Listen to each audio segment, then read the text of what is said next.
Praise the lord. ప్రభువును రక్షకుడైన యేసుక్రీస్తు పరిశుద్ధ నామమునకు మహిమ కలుగును గాక.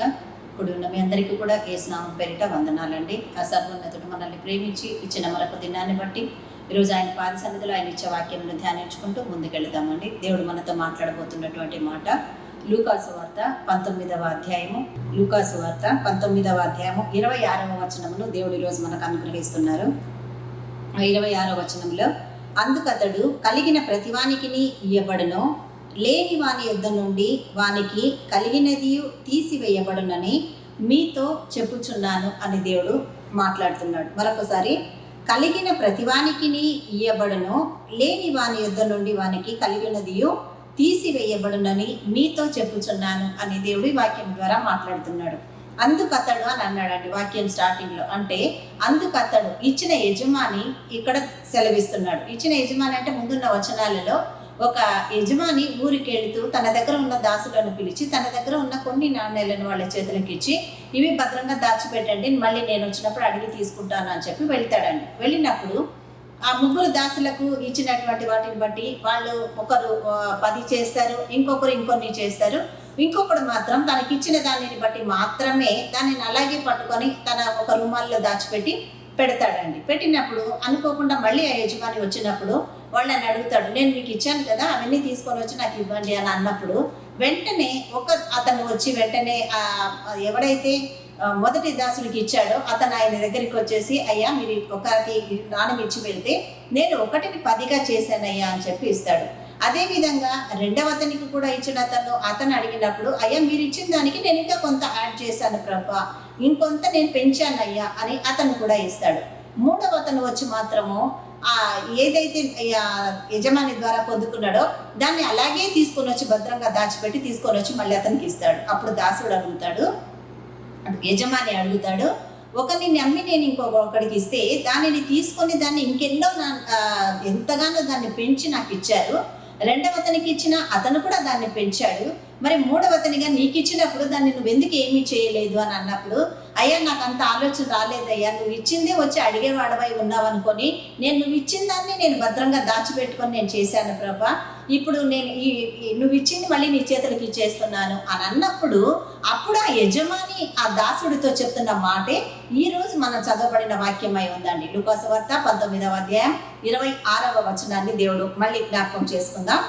అందుకతడు కలిగిన ప్రతివానికిని ఇయ్యబడును, లేని వాని యొద్ద నుండి వానికి కలిగినది తీసివేయబడునని మీతో చెప్పుచున్నాడు. ప్రియ సహోదరి సహోదరులారా, ఈరోజు దేవుడు మనతో చెప్తున్నటువంటి మాట కలిగిన ప్రతివానికిని ఇయ్యబడును అని అంటున్నాడు. కలిగిన వానికి అంటే దేవుడు ఎంతైతే ఇచ్చాడో దానిని అతను వాడుకుంటూ తిరిగి వచ్చిన యజమానికి అతనికి ఇచ్చేయాలి కదా అన్న భయభక్తులతో ఇచ్చిన దాన్ని అలాగే ఉంచకుండా దేవుని నమ్మకం ప్రకారం, అంటే యజమానికి తిరిగి దాన్ని ఇచ్చేది ఉంది కదా, ఆ ఇచ్చేది ఇంకొంచెం నేను దేవుడు యజమాని ఇచ్చిన దానిని అధికంగా ఇచ్చి చూస్తానని అతను పడ్డ ప్రయాసమును బట్టి అతను పొందుకున్నది ఎంతో దానికి రెట్టింపుగా యజమానికి ఇవ్వగలిగినాడు. అదేవిధంగా రెండవ దాసుడు చేశాడు. మూడవ దాసుడు మాత్రము దేవుడు సమానంగా ఇచ్చాడండి యజమాని అందరికీ. కానీ ఆ యజమాని దగ్గర పొందుకున్న దాసులు ఇద్దరు మాత్రమే ఇచ్చిన తలాంతును తిరిగి దాన్ని ఇంక్రీజ్ చేసి చూపించగలిగారు. కానీ మూడవ వ్యక్తి మాత్రం ఏదైతే ఇచ్చాడో దాన్ని తిరిగి అతనికి ఇచ్చేశాడు. దేవుడు ఈరోజు మనల్ని ప్రేమిస్తూ చెప్తున్నటువంటి మాట, ఎవరిని ప్రేమించి ఎవరెవరికి తాను ఇచ్చిన జ్ఞానము చొప్పున ఏ తలాంతును దేవుడు ఇచ్చి ఉన్నాడు. అంటే తలాంతులు అంటే అర్థమవుతుంది కదండి, దేవుడు ఇచ్చిన గిఫ్ట్స్ వరాల రూపంగా మనకు ఏదైతే ఇచ్చి ఉన్నాడో, ఒకరికి ప్రవచన వరం ఉంటుంది, అభిషేక వరం ఉంటుంది, కృపావరాలు ఉన్నాయి, దర్శన వరం ఉంటుంది, వాక్యాన్ని బోధించే వరం ఉంటుంది, ఆ తర్వాత దాన్ని వివేచించే వరం ఉంటుంది, ప్రవచన వరం, ఈ విధంగా అన్నిటినీ ఒక్కొక్క తలాంతును దేవుని ద్వారా మనం పొందుకున్నప్పుడు దానిని ఎలా వాడుతున్నాం, దేవుని కొరకు ఎలా నమ్మకంగా నిలబడగలుగుతున్నాం, ఇదే దేవుడు ఈరోజు అడుగుతున్నాడు. ఏం లేదు ప్రభా, నేను ఎలా వచ్చానన్న పాత జీవితంలో ఆ స్వభావాలను పట్టుకొని ఆ యజమానికి ఎలా నేను దాసుడై ఉన్నానో అపవాదికి, ఈరోజు అదే యజమానికి వాడిచ్చిన తలాంతులు అంటే అబద్ధాలు, దేవుణ్ణి ధిక్కరించడం, దేవుడికి విరోధంగా జీవించడం, దేవుళ్ళ భయభక్తులు లేకుండా జీవించడం, అయిన దానికి కాని దానికి అబద్ధాలు చెప్పడం, ఇవన్నీ చేస్తూ వాడిని మాత్రమే నేను వాడిచ్చిన తలంతును యూజ్ చేస్తున్నాను, కానీ నువ్వు ఇచ్చిన తలంతును మర్చిపోయానయ్యా అని అంటే అనుకోని గడియలలో ఆ పరిశుద్ధాత్మ దేవుడు మనల్ని ఈరోజు హెచ్చరిస్తూ మాట్లాడుతున్నాడు. రేపు వచ్చే దేవుడు నిన్ను పంపించినప్పుడు కూడా నీకు కూడా నేను తలాంతుని ఇచ్చి నడిపించాను కదా, దాన్ని నువ్వు ఎలా వాడావు నా కొరకు అని అడిగితే ఏమని జవాబు చెప్తున్నాడు దేవుడు. అందుకే కలిగిన ప్రతివానికి తిరిగి ఇవ్వబడను. ఆ తర్వాత దేవుడు ఏమంటున్నాడు, లేని వాని యొద్ద నుండి వానికి కలిగినది తీసివేయబడను. లేని వాని యొద్ద లోకానుసారంగా ఆలోచిస్తే లేనోడి దగ్గర ఏమీ ఉండదు, ఇంకా ఏముంటుంది ఇంకా తీసేయడానికి అని అనుకుంటాం మనం. కానీ లేని వాని దగ్గర అంటే దేవుడు ఆ యజమాని ఇచ్చింది కూడా వాడి దగ్గర నుంచి తీసేసి ఎవరైతే వాడారో వాళ్ళకి ఇచ్చేసి మీరు వాడండి అని ఇస్తాడు కదా.